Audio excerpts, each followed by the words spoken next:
اضحي بحياتي واسيب حياتي عشان خاطر تضيع. يعني انا ابقى هموت قصادها ومشتريها وتيجي هي تبيع. يبقى فاضل ايه يا قلبي عشان نقول خلصت خلاص؟ هو انا استحملت منها شوية؟ ده انا شايل في قلبي كتير، وبصراحة البعد عنها هيبقى بالنسبة لي طبعا خير. حتى لو هتعب شوية ما ياما ناس بيفارقونا.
سوء اختياري واهتمامي بوحدة قلبها مات، واللي ياما تعبت منها سبتها ما بقاش في بينا حاجات.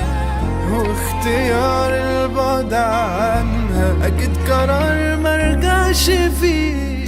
سوء تفاهم طيبة مني، مش مهم انا كنت ساكت ليه.